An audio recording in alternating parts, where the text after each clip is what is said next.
We're dealing with the theme of law and grace, which in my opinion is one of the great themes of New Testament teaching, and in recent years at least, one of the most neglected. I'm going to go very quickly through the outline of yesterday's study and then go on to today's. So, I point out in yesterday's study that the contrast between law and grace is the main theme of Galatians. In the Epistle to Galatians, the phrase "the law" occurs 28 times. This is also a theme dealt with in at least 27 other chapters of the New Testament. In other words, it is a major theme of the New Testament. I then offered you some definitions to lay a foundation. Law, in these studies, means religious law viewed as a means to achieve righteousness with God. We are not talking about secular or civil law as a means of preserving social order. I regard civil and secular law as essential, and I believe it's the obligation of every Christian to submit to and obey civil law. The key word, I think, here is in Romans 10:4, Christ is the end of the law for righteousness to everyone that believeth. The law for righteousness. That is, the law as a means of achieving righteousness with God ended with the death of Christ on the cross. Where we use simply the phrase "the law," we mean always the law of Moses. However, Paul also points out in Romans 2:14 and 15 that Gentiles who were not under the law of Moses can become a law unto themselves. They can have their own version of religious law, which does the same for them as the law of Moses does for the Jews. And I pointed out that we are familiar with various forms of denominational religious law, such as Catholic law or the law of the holiness groups, which are regarded by people in those groups as essential to maintaining righteousness with God. So that we are dealing with the same type of thing when we deal with Catholic law or Baptist law or holiness law. It's the same in essence, in its nature, as the law of Moses was for the Jews. Then we defined grace as that which is freely given by God, received by faith, without being earned or deserved. The essence of grace is that you cannot earn it or deserve it. If you ever earn anything, it is not grace. The only way by which we can receive grace is through faith. Then I point out there are only two ways known to man to achieve righteousness. It's either by the works of the law or by grace through faith. Each excludes the other. You cannot combine them. This is perhaps one of the most far-reaching truths that relates to every one of us. You cannot have both law and grace. Be partly justified by one, partly justified by the other. John 1:17, the law was given by Moses, but grace and truth came by Jesus Christ. And Romans 6:14, sin shall not have dominion over you, for ye are not under the law, but under grace. They're alternatives. You must make your choice. And I point out on this basis, there are only two kinds of religion, and they start at the source of human history with Cain and Abel. If you want to turn over that sheet, if you have it there, we'll quickly look through that outline, the 7 points of difference between Abel's religion and Cain's religion. And I firmly believe that every religious person today is in one or other of these categories. Every religious person today is practicing the religion of Abel or the religion of Cain. The differences are listed there. I'll just read them out. Abel was by faith. Cain was not by faith. Abel received God's word. Cain rejected God's word. Abel offered a propitiation for sin, typified by the shed blood of the lamb. Cain offered his own works, but they were the product of the ground which God had already cursed. Abel's offering was accepted by God. Cain's was rejected by God. And I think it's important to see there's nothing in between acceptance or rejection. There's no neutrality. Abel's offering received supernatural testimony from God. Cain's offering did not receive supernatural testimony, and that's why he became angry. He knew the difference. Abel's religion produced a martyr. Cain's religion produced a murderer. Abel's religion at the close of the age will produce the bride, and Cain's religion will produce the harlot. You can trace them right through human history, from the beginning to the end. We closed with a brief study of the law of Moses, and I made 7 statements about it which are of vital importance, but I'm not going to be able to go into them in detail this morning. First of all, the law was given through Moses, only through Moses. At a certain specific point in human history, the law was given. From Adam to Moses, there was no God-given religious law. Secondly, the law is a single, complete, perfect system. Nothing may ever be added to it, and nothing may ever be taken from it. Not one jot nor one tittle shall pass. In observing the law, it is all or nothing. You've either got to keep all the law all the time, or it does not benefit you at all at any time. Fourthly, Christ fulfilled the law, and he fulfilled it in 3 ways: by keeping it perfectly, by fulfilling its prophecies, and by paying its final penalty, which was death. And once you've paid the penalty of death, you are no longer under the law. He that is dead is justified from sin. The law has settled its account with you when it puts you to death. Point number 5, Christ is the end of the law for righteousness.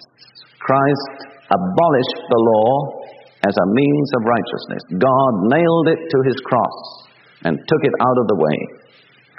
Point number 6, Christians are not under the law. And point number 7, Christians are warned against going back to the law very, very solemnly. In fact, Paul says in Galatians 5, if you be circumcised in an attempt to keep the law, Christ is no longer of any effect to you. Now we'll go on to the second study in our series. And the first thing that we will study is the purposes for which the law was given. Then we will study the effects of the law.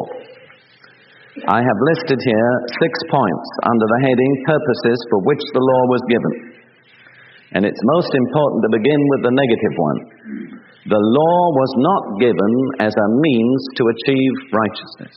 God never expected anybody to achieve righteousness by keeping the law. It's most important to see that. This is clearly stated if we turn to Romans chapter 3, verse 20.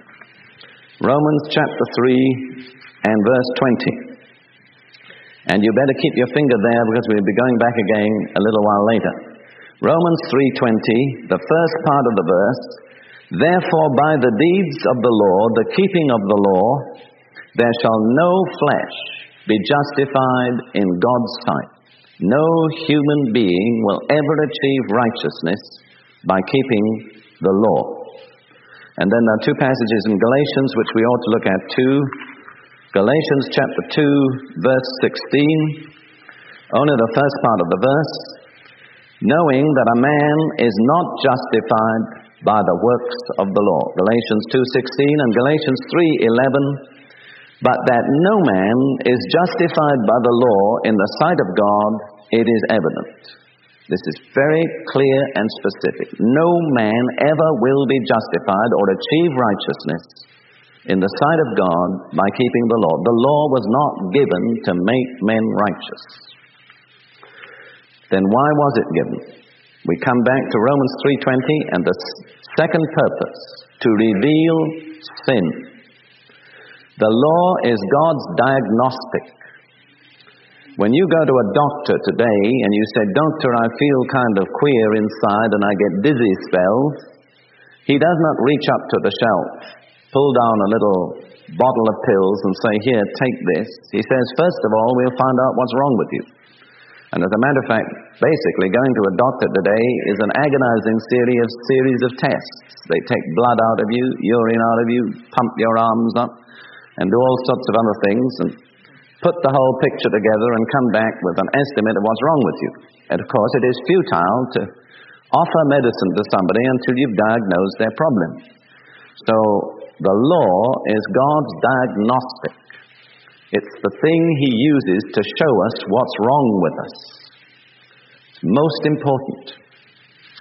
So we read in Romans 3:20,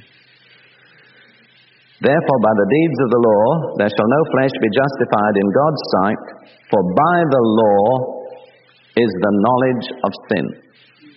All right? What does the law do? It makes us aware of sin. And then in Romans chapter 7 and verse 7, Romans chapter 7 and verse 7, what shall we say then? Is the law sin? God forbid. Nay, I had not known sin but by the law. The only thing that revealed sin to me was the law. And then in Romans 7:13, was then that which is good made death unto me? God forbid. But sin, that it might appear sin, working death in me by that which is good, that sin by the commandment might become exceeding sinful. The purpose of the commandment and of the law was to bring sin out into the open, to reveal sin in its true nature, as deceptive and destructive and deadly. Until we really see the nature of sin, we're not going to see fully our need of salvation. You've got to know you're sick before you want the doctor's remedy. Jesus said, I didn't come to call the healthy, but the sick. I didn't come to call the righteous, but sinners. And the purpose of the law is to show us the nature of sin, the operation of sin, and the effects of sin, that sin by the commandment might become exceeding sinful, that we would see this evil force in all its horrible working and its deadly effects. That's why God gave the law. This is of interest to me because when I was a philosopher, my main studies were in the philosophy of Plato, which I studied at length in great detail for many years. Plato was about the most intelligent man, just by way of intellect, that I have ever encountered in my studies. He was also a tremendous artist with language. In fact, I have never encountered a more intelligent person than Plato. Plato's theory basically was that knowledge is virtue. If only we know what is right, that's all we need. Well, that's obviously wrong, see, because lots of people know clearly what is right and do what is wrong. Now, isn't it amazing that so great an intellect as Plato couldn't see that simple fact? Why didn't he see it? Because he had nothing to reveal the nature of sin. He didn't have the diagnostic. We should praise God every day for the Bible because that's the only book that offers us the correct diagnosis of our problems. So great an intellect as Plato couldn't see it. So we should thank God that in His grace He's made the truth of Scripture available to us. Plato didn't know a word of the Bible. It was never available to him. So the law is given to bring sin out into the open, to show it in its true nature and character. The third purpose for which the law is given is to reveal man's carnal nature. And we're going to read in Romans 7, verses 14 through 18. But I want to say something which is very far-reaching, and in a way simple, yet profound. Our problems are the result of two forces at work within us, basically. One force is sin. Now, I've spent years meditating on this, and in the light of Scripture experience, I believe that sin is an evil spiritual power which is at work in the universe. It's opposed to God, it's deceptive, and it's destructive. But in addition to this evil power that's at work in the universe, our problems are compounded by our own nature inherited from Adam. And in essence, I would say that nature is a nature prone to disobedience. So we have the subtle, deceptive, destructive power of sin at work. And there's something inside each one of us that somehow comes under the influence of sin and turns in acts of disobedience and rebellion away from the path of righteousness. Now that's something inside us that is so easily affected by sin, the Bible calls the old man, the flesh, the body of sin, the body of the sins of the flesh. But whether it speaks of the flesh or the body, it does not in that context mean the physical body, but it means the nature that we inherited with our physical body.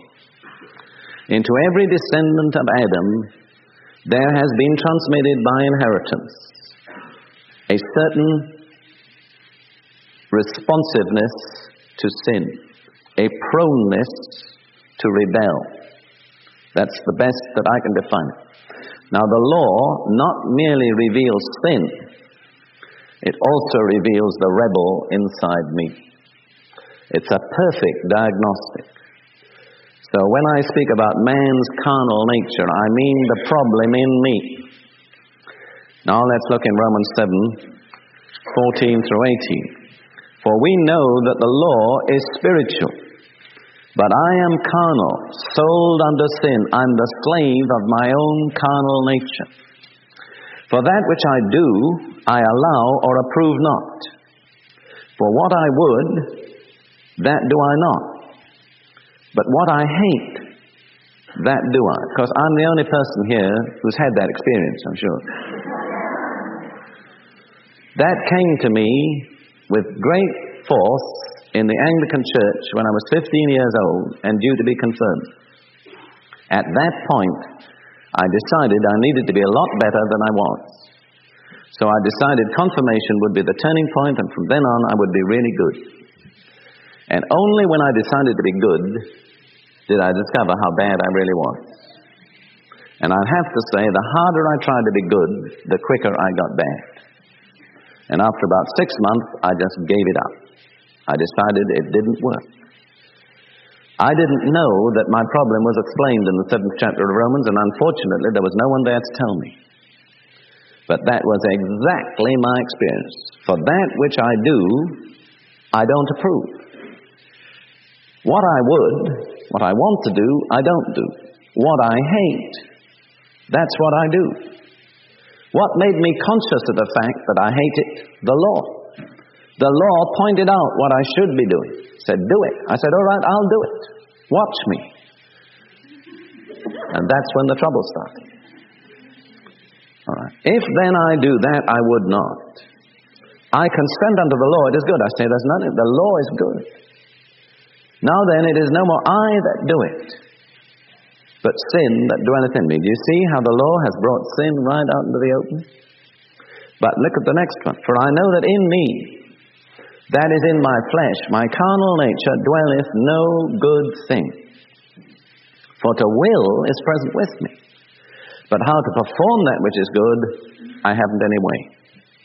So the law has laid bare sin and my carnal nature. It's brought out into the light the two root problems of my life. All right, the fourth purpose of the law is to foreshow Christ. Not only does the law indicate the problem, it foreshows the solution. Luke 24. Luke chapter 24, verses 25 through 27. These are words that Jesus spoke to his disciples after his resurrection, when they were still slow to believe that he had risen. Luke 24, 25 through 27. Then said he unto them, O fools, and slow of heart to believe all that the prophets have spoken.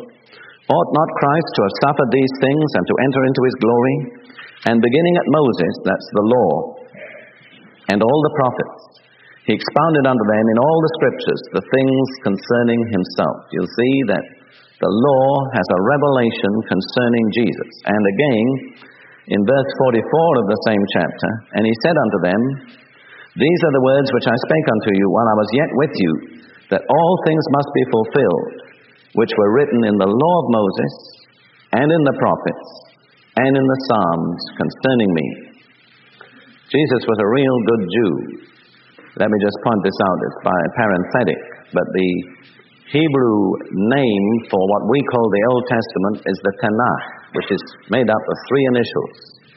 T for Torah, the law, Nevi'im for prophets, and Ketuvim for the other writings. And that's exactly the way Jesus classifies it here. The law, the prophets, and the writings. And he says, all these foreshowed me. So one of the major purposes of the law, with its prophecies and with all its sacrifices, was to foreshow Christ. And when your eyes are opened by the Holy Spirit, every sacrifice in the law of Moses is a revelation of Jesus Christ, without one single exception. All right, the next purpose number 5, was to bring us to Christ. We look now in Galatians 3:24. Galatians 3:24. Wherefore, the law was our schoolmaster to bring us unto Christ, that we might be justified by faith, not by the law, but by faith. Now, the word schoolmaster in Greek is paidagogos, which gives us the English word pedagogue, but isn't the same as pedagogue. In the civilization of Paul's day, a wealthy man who had children would have a very senior, trusted slave who would be charged with the initial education of the children.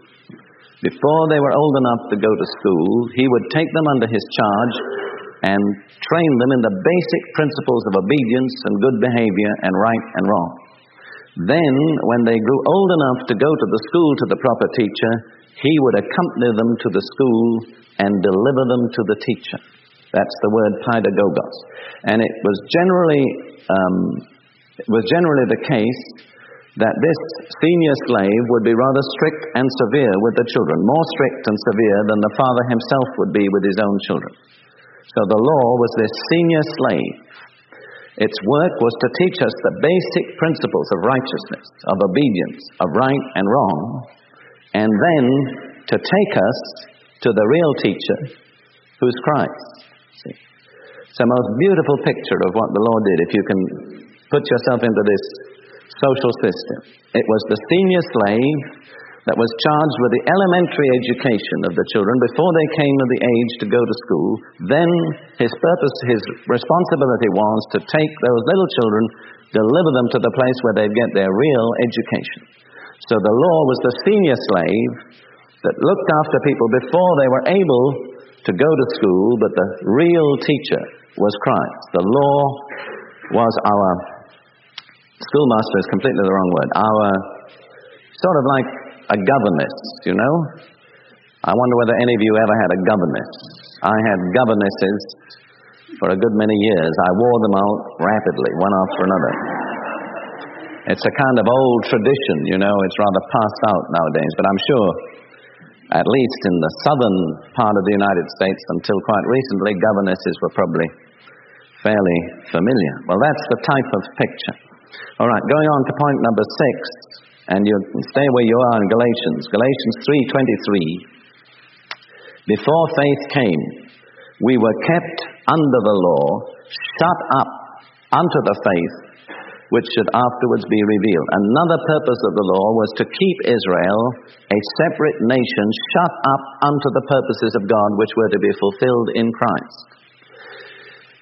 And in a certain sense, although Judaism is not the law of Moses, far from it, Judaism has continued to have the same effect for nearly 2,000 years. It's kept the Jews a separate group of people, no matter where they go, the United States or Arabia or Argentina or Britain, it doesn't matter. They are kept shut up because God still has a purpose for them.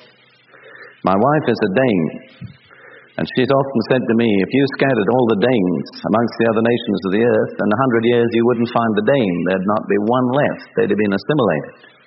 But you see, the miracle is for 2,000 years the Jews have been scattered and never been assimilated.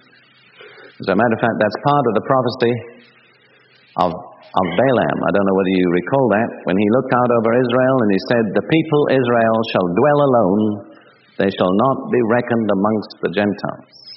God's ideal purpose was that they were to dwell alone in their own land, but even when they lost their land, they still never were reckoned amongst the other nations. So the law kept Israel shut up to the revelation of Christ and of grace that was to follow. We just recapitulate those 6 purposes for which the law was given and then go on to the effects of the law. Purpose number 1, negative, not as a means to achieve righteousness. Purpose number 2, to reveal sin. Purpose number 3, to reveal man's carnal nature. Purpose number 4, to foreshow Christ. Purpose number 5, to bring us to Christ. And purpose number 6, to keep Israel a separate people. Now let's go on to the effects of the law. What does the law do in people?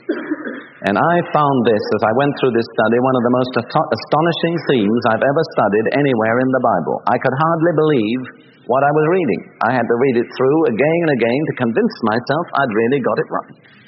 Because when you've been through this list of the effects of the law, it should cure you forever of ever wanting to live by religious law. If it doesn't, then you need to go to a psychiatrist. That's all I can say. All right, the first thing the law does is stir up sin. Romans chapter 7. We'll be back in Romans a lot of times. Romans chapter 7, verse 5.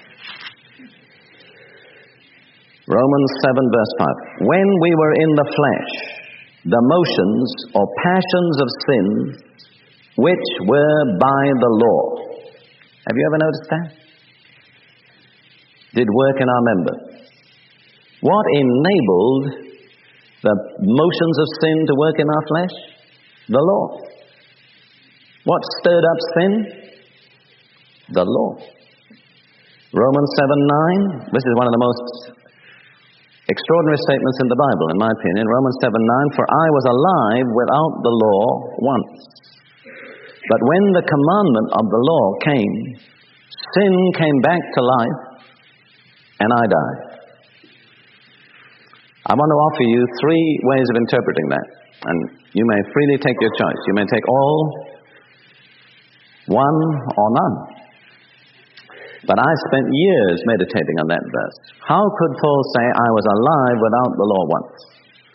But when the commandment came, sin revived, sin came back to life, and I died. Well, I'll offer you 3 possible ways. Paul, as you and I are, is a descendant of Adam. And he's talking about himself in Adam. I was alive in Adam to God. But when the commandment came, it brought sin to life, and I died. If there'd never been any commandment, Adam would never have sinned. Have you ever thought about that? It's baffling, isn't it? If God had put Adam in the garden without any restrictions, Adam couldn't have sinned. But when he was confronted with the commandment, that's what prompted sin. So I was alive in Adam, you were, I was, without the commandment. When the commandment came, sin came to life, I died. Then again, Paul was an Israelite. And Israel were delivered from the bondage of Egypt, not by the law. Have you ever realized that? But by grace. Through faith in the blood of the Passover lamb. The law came about 50 days after the Exodus. And Israel were alive unto God, a redeemed people, saved by grace. But when the law came, what happened? What's the first thing they did when they came under the law? They worshipped the golden calf. That's right. They immediately broke the first commandment. What caused that? The commandment. What did the commandment do? Stirred up sin. Sin was dormant. They were living by faith. Oh, how much there is to this. I wish I could go into it. God got them out by grace. But He tested them. He said, now what are you going to do now? Are you going to go on by grace? Are you going to earn your way to the promised land? So they said, we'll earn it. And the next few days, disaster came. And have you ever considered this? There was no barrier between Israel and God until they said, we'll earn it. And then God said to Moses, put bounds around the mountain. Don't let the people come near. So the law doesn't bring anybody near to God, it keeps them away from God. How foolish Israel were, weren't they? They could have gone on in grace all the way to the promised land. How foolish you and I are. Do you know that? My conviction is that hardly a single Christian that at some point in his experience has not made the same mistake. Saved by grace, and then I'm going to earn it. And what happens? You lose your joy, you lose your peace, you become a slave. And you soon become a nasty, edgy, critical, typical religious type.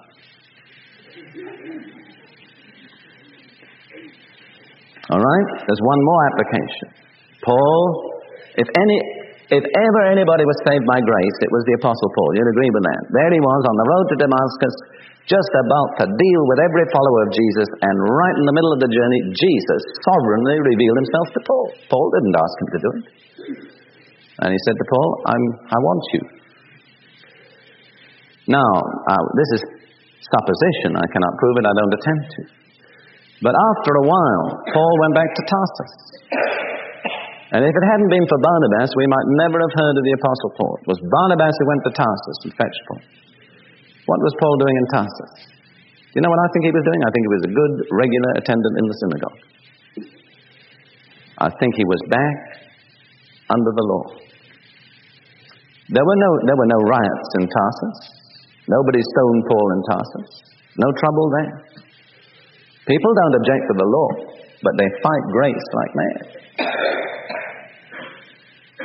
Now, this is my opinion, but what I want to emphasize is this. Gradually, over the years, I've come to the conclusion that what we could consider to be a strange experience in a few people is actually the great danger that threatens every believer.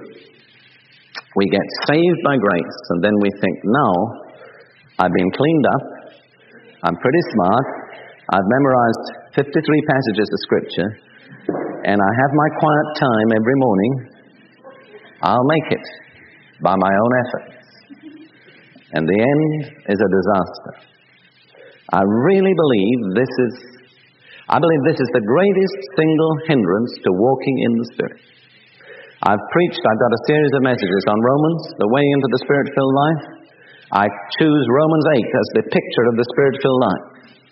But I compare it to a coffee percolator.